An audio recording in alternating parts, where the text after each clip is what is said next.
भानु प्रताप जी की पत्नी के देहांत के बाद वे अकेले पड़ गए थे। दिग्विजय और रणविजय ने अपनी पत्नियों माया और छाया के साथ मिलकर एक साजिश रची। दिग्विजय ने एक दिन बड़े प्यार से कहा, बाबूजी, आप अब बुजुर्ग हो गए हैं, कचहरी के चक्कर काटना आपके बस का नहीं। आप सारा कामकाज हमारे नाम कर दें, हम आपकी ऐसी सेवा करेंगे कि आपको स्वर्ग यहीं महसूस होगा। बेटों की चिकनी चुपड़ी बातों में आकर भानु प्रताप जी ने अपनी सारी संपत्ति बेटों के नाम कर दी। जैसे ही कागजी कार्रवाई पूरी हुई, प्रताप निवास के दरवाजे भानु प्रताप जी के लिए सकरे हो गए। माया और छाया ने उन्हें रसोई से दूर कर दिया। दिग्विजय और रणविजय, जो कभी पिता के सामने नजरें नहीं उठाते थे, अब उनसे ऊंची आवाज में बातें करने लगे। उन्हें हवेली के पीछे वाले उस पुराने अस्तबल के पास वाले कमरे में भेज दिया गया, जहां कभी नौकर रहा करते थे। एक दिन छाया ने कड़क कर कहा, हवेली में मेहमान आने वाले हैं, आप अपनी यह पुरानी खाट लेकर पीछे चले जाइए। आपकी खांसी से सबको घिन आती है। भानु प्रताप जी टूटे जरूर थे, पर वे हारे नहीं थे।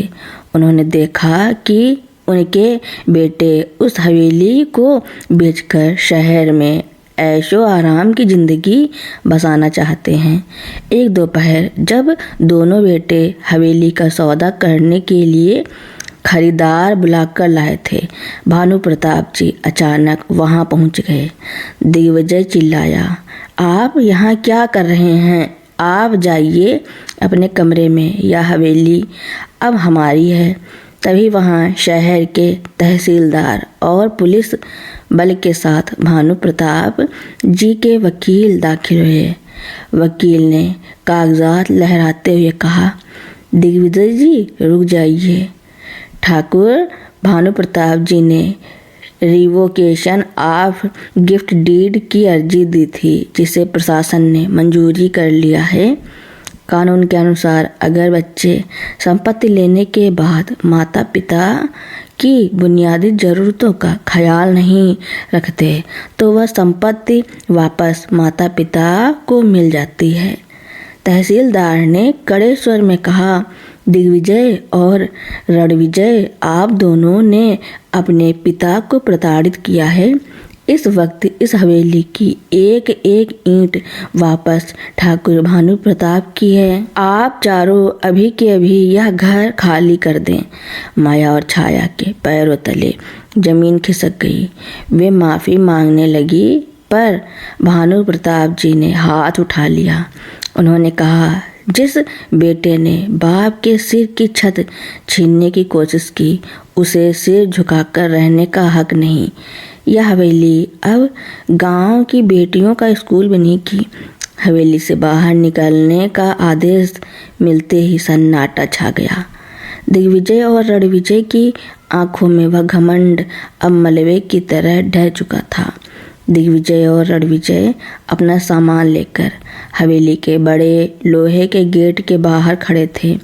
माया और छाया, जो कल तक रेशमी साड़ियों में इतराती थी, आज धूल भरी सड़क पर फटे हाल खड़ी थी। उनके पास रहने को कोई जगह नहीं थी, क्योंकि उन्होंने हवेली के लालच में शहर वाला फ्लैट पहले ही बेचकर जुए और फिजूल खर्ची में उड़ा दिया था। रणविजय ने रोते हुए गेट खटखटाया। बाबूजी, एक बार खिड़की तो खोलिए, हमें अपनी गलती का एहसास हो गया है। बाहर बहुत ठंड है, बच्चे कहाँ जाएंगे? अंदर से कोई आवाज़ नहीं आई।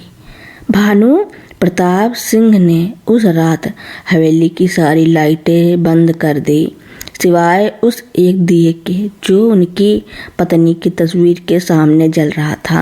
उन्होंने तय कर लिया था कि अब भावनाओं का नहीं, न्याय का वक्त है। महीने बीत गए। दिग्विजय एक छोटी सी कपड़े की दुकान पर सेल्समैन की नौकरी करने लगा, जहां उसे दिन भर खड़े रहना पड़ता था, ठीक वैसे ही जैसे उसने अपने बूढ़े बाप को घंटों खड़ा रखा था। रणविजय शहर के एक ढाबे पर बर्तन धोने को मजबूर था। माया और छाया, जो कभी रसोई में कदम नहीं रखती थी, अब दूसरों के घरों में झाड़ू पोछा कर रही थी। एक दिन दिग्विजय को खबर मिली कि ठाकुर भानु प्रताप सिंह बहुत बीमार हैं। उसे लगा कि शायद यह आखिरी मौका है संपत्ति वापस पाने का। दोनों भाई दौड़े भागे हवेली पहुँचे।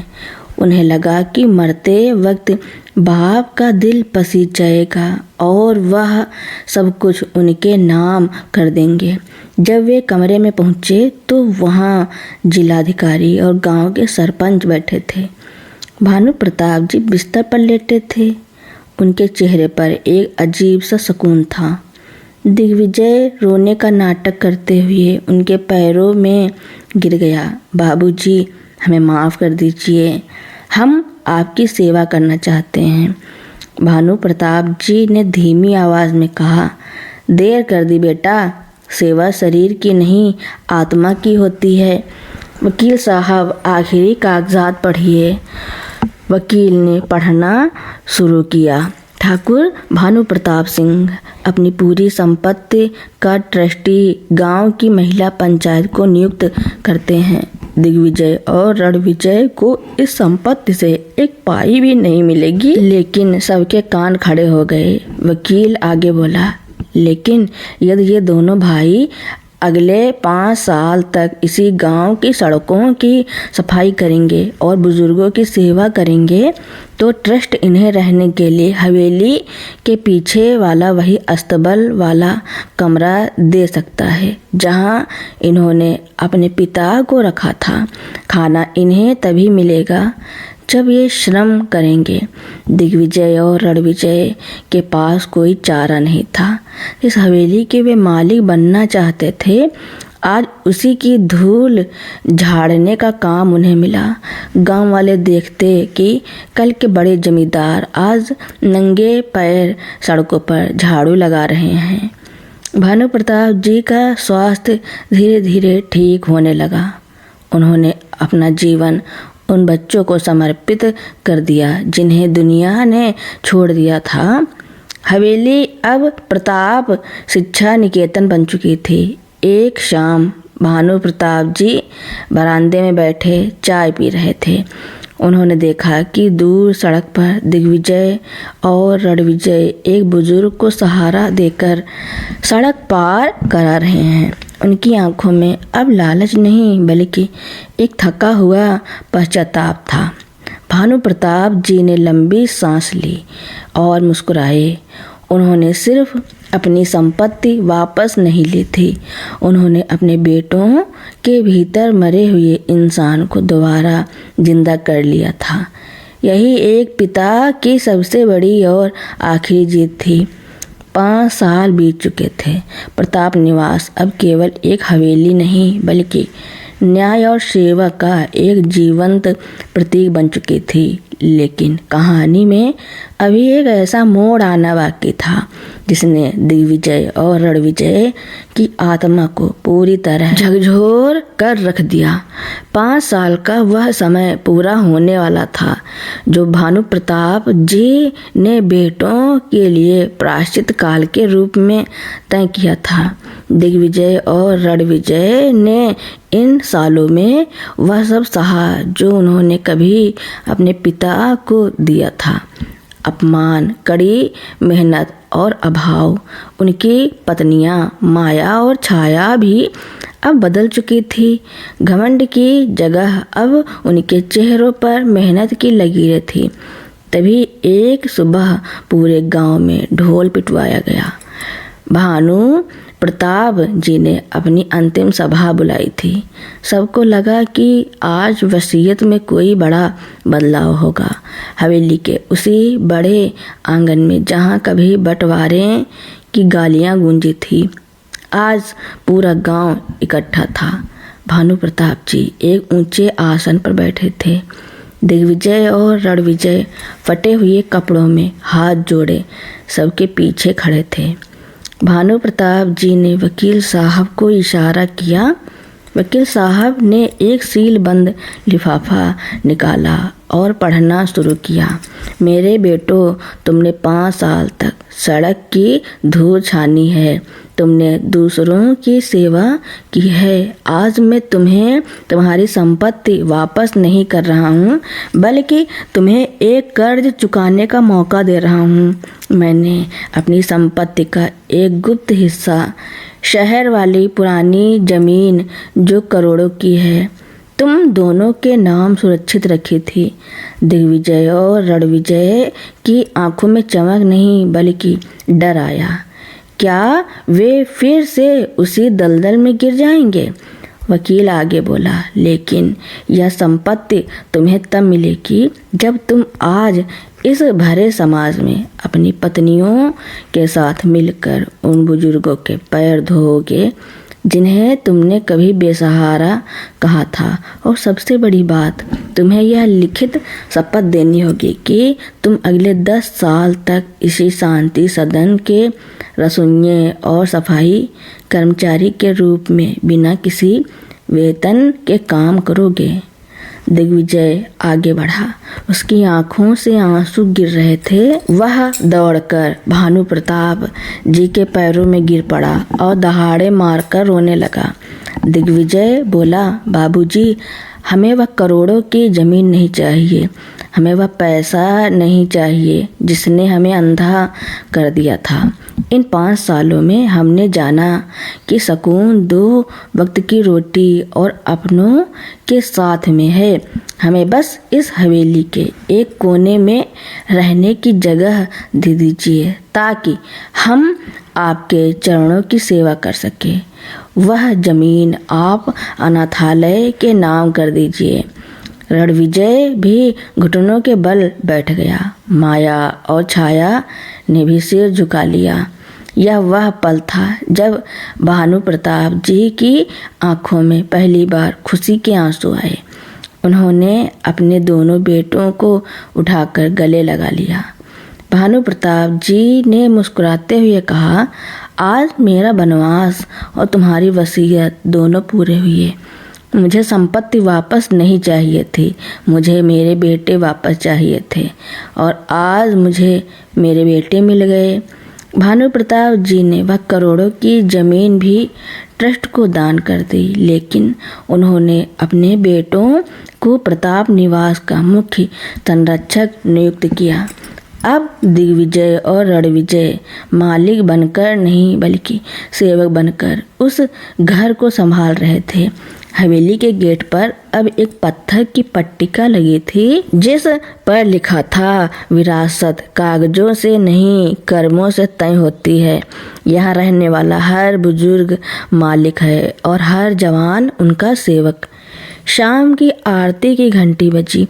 पूरा परिवार, पिता, बेटे, बहुएं और आश्रम के अनाथ बच्चे एक साथ बैठकर प्रार्थना कर रहे थे। उस दिन उस घर से अहंकार का हमेशा के लिए विसर्जन हो गया।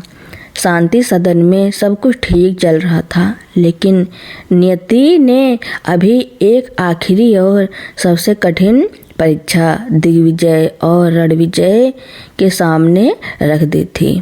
यह परीक्षा उनके बदले हुए चरित्र की अग्नि परीक्षा थी। एक दोपहर हवेली के गेट पर एक महंगी काली गाड़ी आकर रुकी। गाड़ी से मिस्टर खन्ना उतरे, जो एक बड़े बिल्डर थे। उनके हाथ में कुछ पुराने दस्तावेज थे। दिग्विजय उन्हें पहचान गया। यह वही आदमी था जिसके साथ मिलकर उसने कभी अपने पिता को धोखा देने की कोशिश की थी। खन्ना ने दिग्विजय को किनारे ले जाकर फुसफुसाते हुए कहा, बधाई हो दिग्विजय, मुझे पता चला है कि तुम्हारे हाथ फिर से कुछ संपत्तियां लगी हैं। मेरे पास वो पुराना पावर ऑफ अटॉर्नी अभी भी है जिसे तुमने और रणविजय ने नशे की हालत में साइन किया था।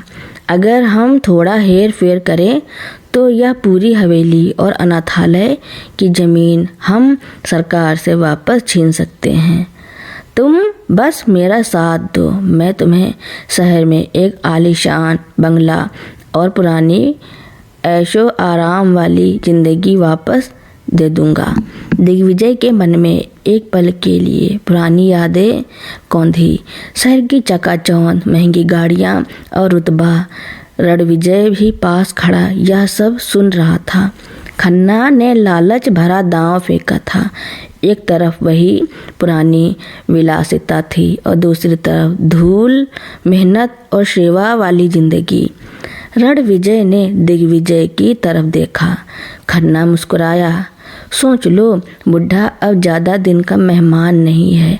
उसके मरने के बाद तुम फिर से सड़क पर आ जाओगे, क्योंकि सब कुछ तो ट्रस्ट का है। यह आखिरी मौका है। भानु प्रताप जी ऊपर बरामदे से यह सब देख रहे थे। उनके हाथ में वही वसीयत थी जिसे उन्होंने अभी तक अंतिम रूप नहीं दिया था। वे देखना चाहते थे कि क्या उनके बेटों की आत्मा सच में जाग चुकी है या यह सब केवल मजबूरी का नाटक था। दिग्विजय धीरे से खन्ना की ओर बढ़ा। उसने खन्ना के हाथ से वे दस्तावेज लिए। खन्ना को लगा कि शिकार जाल में फंस गया है।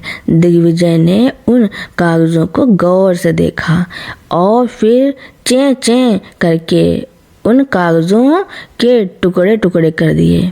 दिग्विजय की आवाज़ हवेली की दीवारों से टकरा कर गूंजी, मिस्टर खन्ना, तुम गलत पते पर आ गए हो। वो दिग्विजय 5 साल पहले उस हाईवे की धूल में मर गया था जहां उसने अपने बाप को छोड़ने की हिम्मत की थी। आज जो तुम्हारे सामने खड़ा है वो इस अनाथालय का एक अदना सा सेवक है। रणविजय ने आगे बढ़कर खन्ना का कॉलर पकड़ा और गेट की तरफ ढकेला। निकल जाओ यहाँ से। हमारे पिता ने हमें संपत्ति से बेदखल करके हमें खुद की नज़रों में फिर से खड़ा किया है। अब हमें बंगले की नहीं, इन बुजुर्गों के आशीर्वाद की छत चाहिए। माया और छाया भी बाहर निकल आई। माया ने कहा, साहब, हमें सोने के गहने नहीं चाहिए। अब हमारे हाथों में मेहनत का हुनर है। लौट जाइए, वरना गांव वाले आपके स्वागत के लिए तैयार हैं। खन्ना बड़बड़ाता हुआ भाग निकला। भानु प्रताप जी नीचे आए। उनकी आंखों में संतोष के आंसू थे। उन्होंने वसीयत का वह आखिरी पन्ना फाड़ दिया जिसमें लिखा था कि यदि बेटे फिर से लालच करे तो उन्हें जेल भेज दिया जाए। उन्होंने दिग्विजय और रणविजय को अपने करीब बुलाया और कहा, आज मेरा संकल्प पूरा हुआ। इंसानियत की वसीयत कभी कागजों पर नहीं लिखी जाती, वह लहू और संस्कारों में बहती है। आज से मैं बेफिक्र होकर मर सकता हूँ, क्योंकि मुझे पता है कि मेरे जाने के बाद यह शांति सदन और भी महकेगा। आज भानु प्रताप जी को गुजरे कई साल हो चुके हैं। हवेली के आंगन में उनकी एक आदम कद प्रतिमा लगी है जिसके नीचे लिखा है, पिता की डांट में दुआ छिपी होती है और सजा में सुधार। दिग्विजय और रणविजय अब बूढ़े हो चुके हैं, लेकिन वे आज भी उसी निष्ठा से अनाथ बच्चों को खाना परोसते हैं। शहर के लोग अब उन्हें त्यागी भाई के नाम से जानते हैं। जो वसीयत कभी वनवास लेकर आई थी, वही अब उनके लिए मोक्ष का द्वार बन गई थी। दिग्विजय का बेटा आर्यन और रणविजय की बेटी ईशा शहर से अपनी पढ़ाई पूरी करके वापस लौटे थे। वे आधुनिक विचारों के थे और उन्हें यह बात बिल्कुल पसंद नहीं थी कि उनके माता पिता एक सेवादार की तरह अनाथालय में काम करते हैं। आर्यन ने एक दिन मेज पर हाथ पटकते हुए कहा, पिताजी बहुत हो गया। दादाजी ने तो पागलपन में सब दान कर दिया, पर क्या आप भी पूरी जिंदगी यहाँ बर्तन ही साफ करेंगे? मुझे शहर में स्टार्टअप शुरू करना है और ईशा को विदेश जाना है। हमें इस हवेली और ज़मीन का अपना हिस्सा चाहिए। हम कोर्ट में केस करेंगे कि दादाजी उस वक्त मानसिक रूप से ठीक नहीं थे। दिग्विजय के कानों में वे ही शब्द गूंजे जो उसने कभी अपने पिता भानु प्रताप जी से कहे थे। उसे महसूस हुआ कि कर्मा कितनी बेरहमी से वापस लौटता है। रणविजय गुस्से में चिल्लाने ही वाला था कि दिग्विजय ने उसका हाथ पकड़ लिया। दिग्विजय ने शांति से आर्यन और ईशा को अपने पास बुलाया और उन्हें हवेली के उस अस्तबल वाले कमरे में ले गया जहां उसने 5 साल गुजारे थे। उसने दीवार पर टंगी अपनी वो पुरानी फटी हुई कमीज दिखाई जो वह प्रायश्चित के दौरान पहनता था। दिग्विजय ने कहा, आर्यन तुम्हें हिस्सा चाहिए? ठीक है, कल सुबह हम कोर्ट चलेंगे, लेकिन उससे पहले तुम्हें और ईशा को सिर्फ एक दिन इस अनाथालय के उन बच्चों के साथ बिताना होगा जिनका कोई नहीं है, और उन बुजुर्गों की सेवा करनी होगी जिन्हें उनके बेटों ने तुम्हारी ही तरह हिस्से के चक्कर में सड़क पर छोड़ दिया है। आर्यन और ईशा को लगा कि यह एक छोटी सी शर्त है। उन्होंने इसे स्वीकार कर लिया। दिन भर आर्यन ने एक दिव्यांग बच्चों को खाना खिलाया जिसने उसे भैया कहकर गले लगा लिया। ईशा ने एक बूढ़ी दादी के पैर दबाए जिन्होंने उसे अपनी पोती समझकर एक पुराना चांदी का सिक्का दुआ के रूप में दिया जो उनकी आखिरी जमा पूंजी थी। शाम होते होते आर्यन और ईशा के चेहरे उतर गए। उन्होंने देखा कि उनके माता पिता को यहाँ जो सम्मान और प्यार मिल रहा था वह किसी भी करोड़ों की संपत्ति से बड़ा था। उन्होंने देखा कि अगर उनके दादाजी ने यह शांति सदन न बनाया होता तो आज उनके माता पिता के पास संस्कार नहीं सिर्फ अहंकार होता। अगली सुबह आर्यन और ईशा कोर्ट जाने के बजाय भानु प्रताप जी की प्रतिमा के सामने खड़े थे। आर्यन ने दिग्विजय के पैर छुए और कहा, पिताजी हमें माफ कर दीजिए, हम संपत्ति का हिस्सा मांगने आए थे, पर आपने हमें विरासत का असली मतलब समझा दिया। अब हम शहर नहीं जाएंगे। मैं यहाँ के बच्चों के लिए कंप्यूटर लैब खोलूँगा और ईशा यहाँ का अस्पताल संभालेंगी। दिग्विजय की आंखों में संतोष की चमक थी। उसने महसूस किया कि वसीयत का वनवास अब पूरी तरह समाप्त हो गया है। तो दोस्तों, मेरी कहानी सुनने के लिए आपका बहुत बहुत धन्यवाद। ऐसी ही कहानियाँ सुनने के लिए मेरे चैनल को लाइक, कमेंट, शेयर, सब्सक्राइब एवं बेल आइकन का बटन दबाना ना भूलना ताकि मेरी नई नई कहानियाँ आप तक पहले ही पहुँचती रहें।